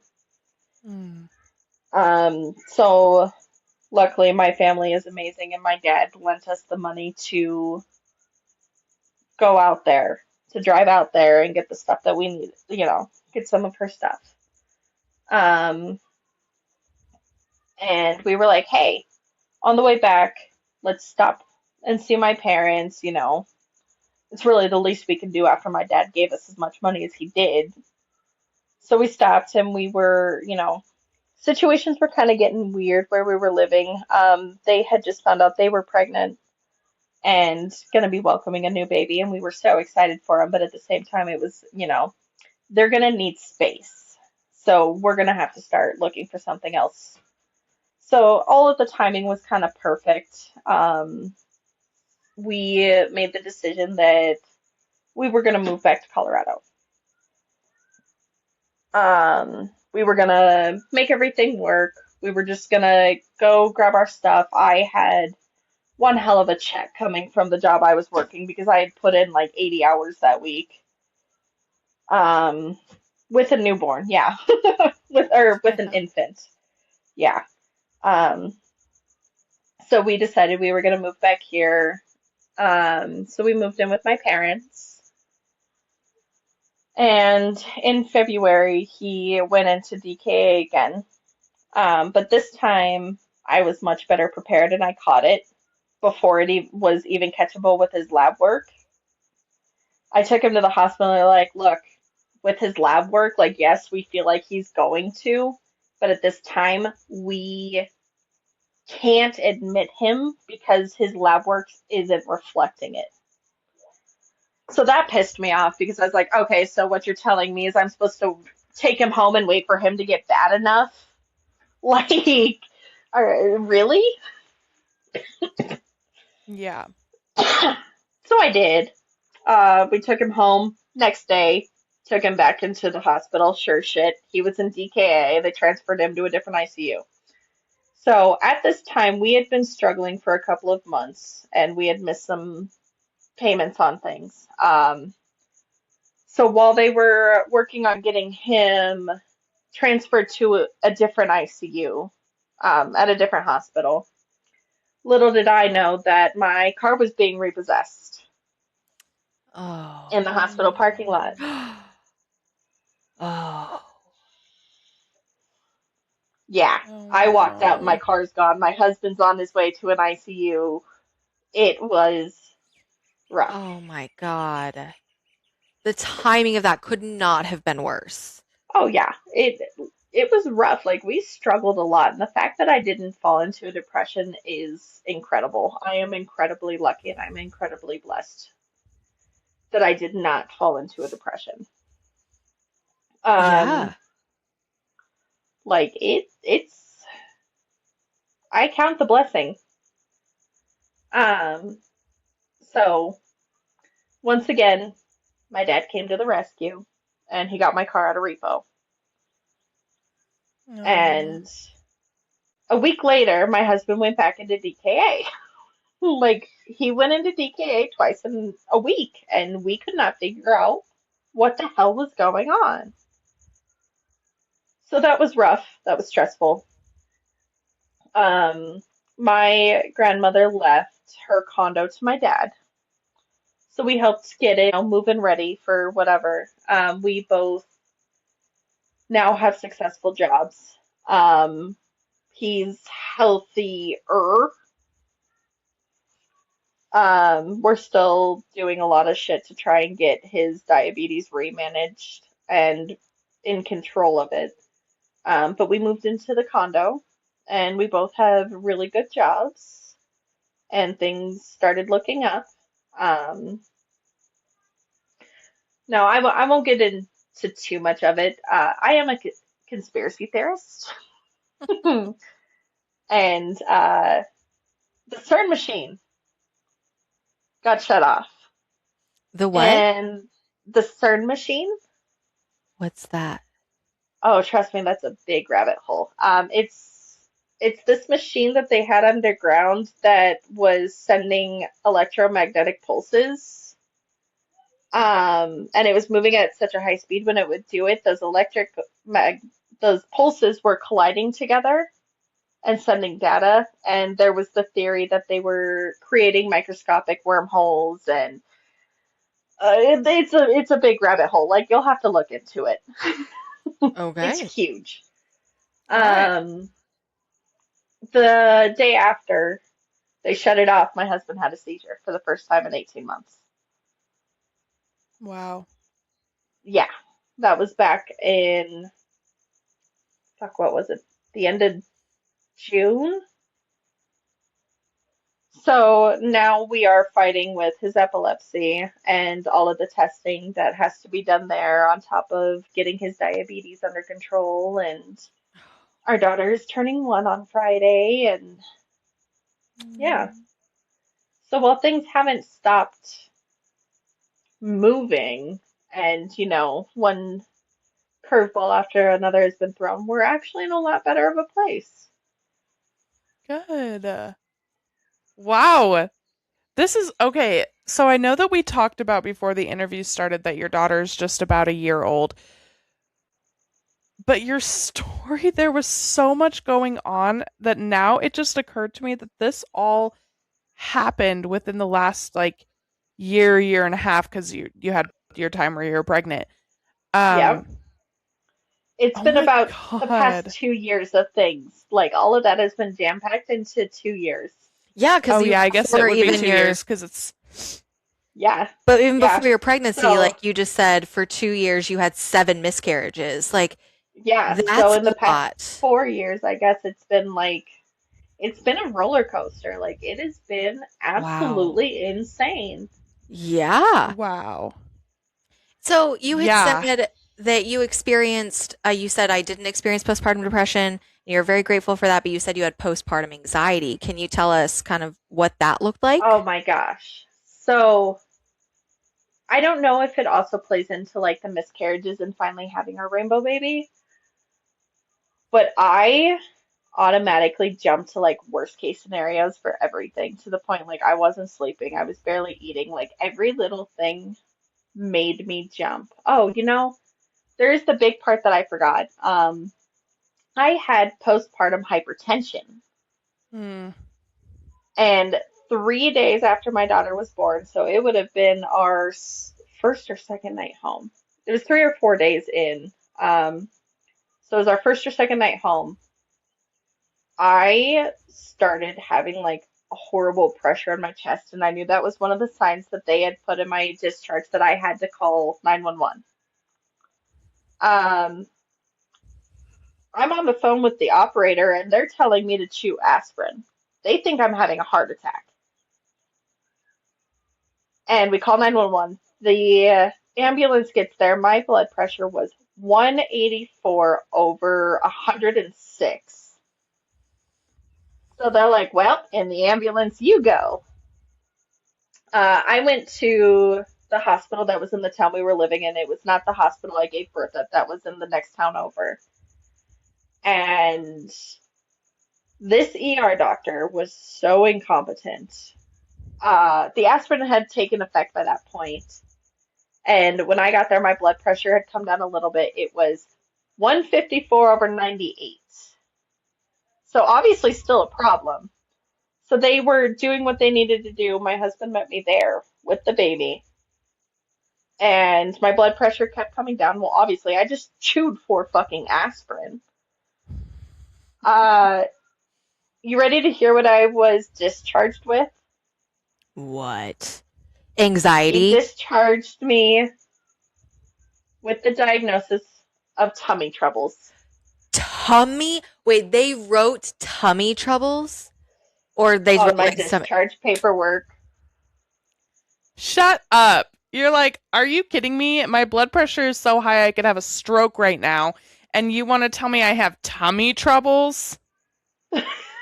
I called my OB the next day and she was like, you should have requested to be brought here because you absolutely should have been admitted. Yeah. So That, yeah, I started blood pressure medication after that point. oh my God. That makes me so It has since mad. dissolved. Yes, I can't. What is wrong with people in women's health care? I thought they were going to diagnose you with anxiety, which I was like, obviously, that's not what's happening. You have hypertension, but Yeah, and I tummy even told him troubles. of my diagnosis of postpartum hypertension, and I still got discharged with tummy troubles. Fucking, It makes ugh. me okay. I don't know. I wasn't there. I don't know if this is what happened, but they have a lot less fucking paperwork to do if they discharge you with tummy troubles than if they have to admit you Oh. for hypertension and all of this shit. So it makes me Right. wonder if that's why. Oh, I could believe it. Like this doctor did not seem like he even wanted to be there. It was horrible. But my That's OB was awful. absolutely furious. She was like, "You should have been admitted. Like 100% we would have admitted you if you had came here." Yeah, I'm Yeah. absolutely furious. Yeah. Add them to the list of people that we're hitting with our car. Right? Yeah, or farting on. Yeah, or Yeah. farting on.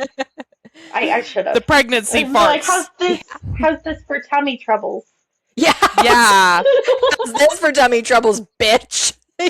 It's Yeah. like in that movie that what is it, bench warmers or the beef stew where they fart in their mouths. Oh, girl. It was so bad. It was horrible. It was a horrible time. Yeah. Um, but yeah, like literally I would jump to worst case scenarios with the anxiety. Like, um, oh my God, I had it in my head if I was not facing her while I was, trying to sleep, she was gonna die of SIDS. I No. had to be facing her at all times. Um, I would be walking and I was like, oh my God, I'm gonna trip and fall and I'm gonna drop her and she's gonna die. Like it was instant worst case scenario on every little thing. Like, I would be feeding her and I was like, oh my God, I'm gonna have a letdown and I'm gonna drown her. Hmm. Like, it was horrible, horrible anxiety. That is Um, horrible. it made a lot of things very difficult, but at the same time, every time someone was visiting, I didn't have any troubles with them taking the baby because I felt like they were safer to hold her and less clumsy than I am. So I felt comfort in Mm. them taking the baby because I felt like she was safer because Oh, they have more experience with babies. Like, obviously, they're not going to do anything wrong. that's so hard. That's hard because, like, you're her mom and you want to feel like you're her safe space and you're her protector. So having that like little voice in the back of your head telling you, no, you're not safe. You're anything you do is going to cause problems, especially because I would assume you already kind of had that voice in your head after all of Right, your miscarriages of like this is your fault. You've done something. So right, exactly. now, yeah, now you're going to Like, do something to there hurt were this baby. honestly a lot of nights that she slept on the nursing pillow on me with a bunch of pillows propped around us because Hmm. I could not put her down because I had it in my head like if I put her down, she's gonna get SIDS. Oh. Hmm. So it was a lot of struggles and it was really, really hard. And, when my husband was in DKA in the coma, I felt so torn because obviously I have this 3-month-old at home, but my husband's in a coma. Like it was so hard. I broke down so many times because like I felt like I had to choose between being a mother or being a wife. Yeah. Oh. I felt like I had to pick one or the other. And, she being so little and me and her dad being her comfort, were her everything. When I would be at the hospital, she was just a meltdown mess. Like she was so unhappy. And it even got to the point where I had to put one of his shirts on a pillowcase and tuck it next to her, or she would not sleep. Oh. Oh. It was hard. Like that one, I'm pretty traumatized by that whole experience. Like, even though I've been in the medical field, and I mean, even his seizures has me on edge all the time because every time he gets like a little cough, I'm instantly, oh my God, are you okay? If he Yeah. throws up, I'm like, oh, well, here we go. He's going to end up in the hospital. He's going to be in the ICU. Or, at night when we're laying in bed, he'll twitch in his sleep or he'll breathe just a little weird. And I'm instantly awake staring at him like, are you about to seize? Like, what is going on over here? Like, it's Yeah. made me very helicopter. And I'm sure it irritates the hell out of my husband, but those situations are so traumatizing in their own way. Yeah. Yes. Yeah. Do you guys have like a does he have like a continuous glucose monitor or like an insulin pump or anything? So not yet. Our insurance isn't exactly the greatest. Like I Hmm. just today actually. So everywhere around here within a 20-mile radius is out of his normal long-lasting insulin and it's all back ordered. So Oh they shit. had to switch his long-lasting. And our insurance is so fucking irritating that because it got switched, there's like this whole process that has to happen, and it's going to take 7 to 10 days for this process to Mm. happen. But my husband is out of his long lasting insulin, so I had to pay Oh $345 my today God. out of pocket for his insulin that I won't get reimbursed anything for. That's crazy. And those constant glucose monitors and the insulin pump they want him on are just so fucking expensive that it's hard to do. Yeah. Yeah. Yeah, that's the Like, downside is especially with a type 1, like yeah, they're so important to like monitor so closely, but they right. make it impossible because it's so expensive. That's insane. Exactly. Like, so here's the thing that will make you guys kind of laugh. It's infuriating, but it's funny. So the insurance sends when you sign up a list of medications it will cover, like full cover. Insulin is not one of them. They only cover part of it. What the But fuck? do you want to take a random stab in the dark of a medication they full cover? Viagra. That's all I was Exactly. gonna say. Exactly. Because apparently my husband being able to get hard is more important than him being able to live. Yeah, never mind the life-saving medication, but like any of you dudes out there that have a hard time getting it up, we got you. That's insane. Yeah. That's Yeah. insane. Yeah. Yeah. It Yeah. it is fucking nuts that they will cover Viagra, but they will not cover insulin because fuck him being able to live. But as long as I can get laid, right? Yeah. It's This probably not even about you, it's about so it's he can get 100%. laid. They don't give a shit about you. Right. Right. They don't give a fuck Yeah. about me. No. Yeah. You tell him. Oh. You tell Yeah. him. She's also upset. And Yeah. this little girl is just the best. Like, she has such a strong drive and determination. As soon as she figures out that she can do something, she's gonna master it. Like, we will not Oh. sleep until she has it mastered. She figured out she could crawl. Like, she managed it for a very short burst, and by the end of the week, she was crawling. Oh. Oh. And then as soon as Daddy helped her figure out, hey, I can actually take a couple of steps, she was walking within a week. Oh, look Oh. at her Huh. That's so go. good. You're so tired, baby. Come on. You need to go sleep. Well, we Oh. can get into the last part of the interview. That way you can get that sweet girl to bed. But as you know, we like to talk about resiliency because I mean, you just like dump out all of this super heavy and this is just so traumatic and so awful, but we do want to also focus on how you guys are just bouncing back every day. And I mean, you talk about even just with your daughter, like you guys are just doing your best as parents, and I love that. And it sounds like just with everything going on in this last 4 years, in this last 2 years, even in this last 1 year, just everything that's been going on, you guys aren't giving up and you're still pushing and pushing and pushing and trying to be the best parents and trying to be the best spouses and trying to be the best individuals that you can be. And that makes us really proud to know you and to hear your story, and it makes us feel like that is a very resilient person.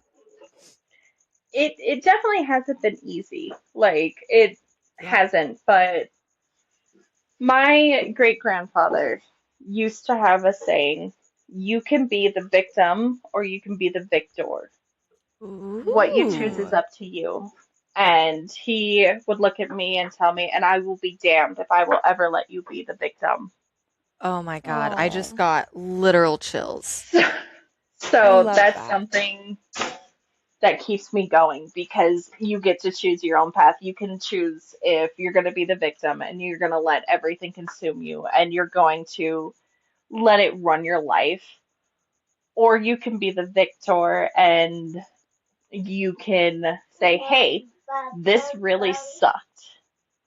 This was a horrible thing. You can take your time to process it and wallow in it, but you have to keep moving. You have Yeah, to not let it consume you and become you. I love Yeah, that. That is just excellent advice. I love that so much. Yeah. Well, if there is there anything else that you wanted? Because I just think we should jump right to our last question and end on that note, because I just don't know how it can get more perfect than that. But I do want to give you a space if you have anything else that you want to talk about or that you felt like we didn't touch on. Um, I don't think so, but I will say I know it can be scary to share your story with the world, with, everyone. Um, but the confidence and the courage to come forward and share your story, you never know who you might be saving in that moment talking about it. You never know who might be silently struggling.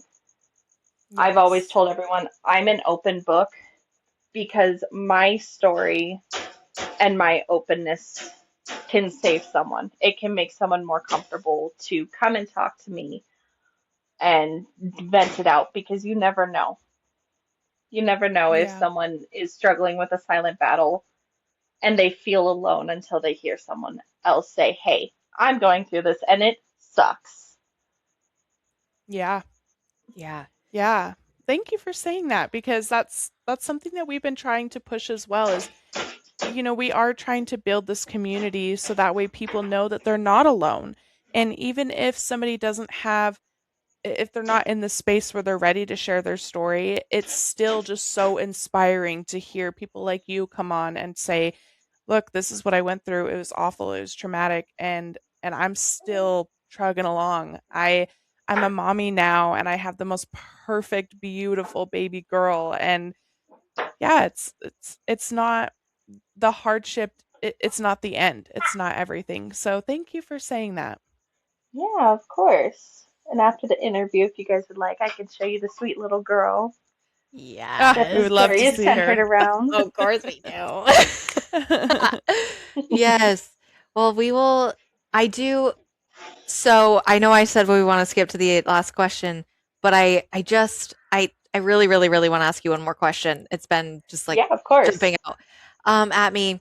I know you've said a lot about how beautiful and strong your baby girl is and how strong I feel like you've been saying a lot of like how strong your husband is, how strong your girl is, how strong and like grateful you are that you have, your parents and everything else in your life. My question I want to ask you is what parts of you feel stronger coming out of these last, like you said, 4 years? Um, Honestly, I think my will. It's my will. It's that drive to succeed and be better. It's knowing that I'm not going to be perfect, but that's okay. It's just the determination that's stronger. Yeah. Ooh, I love Like that. I'm getting ready to go back to school to get my high school diploma because I had dropped out. And then I intend to start EMT school. Oh, that's Like so I love that. awesome. my drive has definitely become stronger. My determination, my will. Well, hell yeah, girl, you can do anything. Yeah. Yeah, and then when you're an EMT, you can come back on because we also interview first responders. Yes. I will be happy to. We are cheering you on 100%. That is so Yeah. cool. But trust Yeah. me, I have plenty of, other traumas and past stories that I'm sure would be fun Bring to it. We are get we are the into. space. Great. Yeah. Well, Like I'm a domestic violence survivor. I'm an SA survivor. Um, I've honestly I've told my story to a couple of people and they look at me and ask me how I'm still surviving Girl. because there's a lot that I've gone through that they're like, how do you do it? How do you still wake up in the morning? yeah. Because you're a And it's because resilient of my woman. quote of my great grandpa. Yeah. Yeah. Because I can either be the victim or the victor, and I'll be damned if I'll be the victim. I love that. Exactly. Think I'm gonna put that on a sticky note on my mirror. My bathroom mirror has started getting like cluttered and sticky notes because it started with like, "You're great and you can do this," and now it's just like everything I hear that it's like really phenomenal. I put it up there, and it has to be really phenomenal. I had to take down the "You're great and you can do this" ones because I can't even see myself anymore. But I think that one makes the mirror. I like it a lot. Yes. Yeah. Yeah, it definitely keeps me going. I love that. Yeah. Well, we would love to have you back anytime. Yeah, of course we'll get Yes. something set up and figure it all out. Yeah. Yes. That would be perfect. And we always end our episode with the same question. If you could go back to a version of yourself and write a letter to yourself, what would it say? It's all worth it in the end.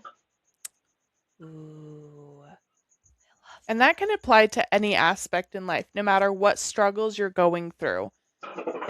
This is going to be worth it. This is going to build you into somebody amazing. This is going to give you Exactly. something amazing. So yeah. that is And the determination, beautiful. at Yeah.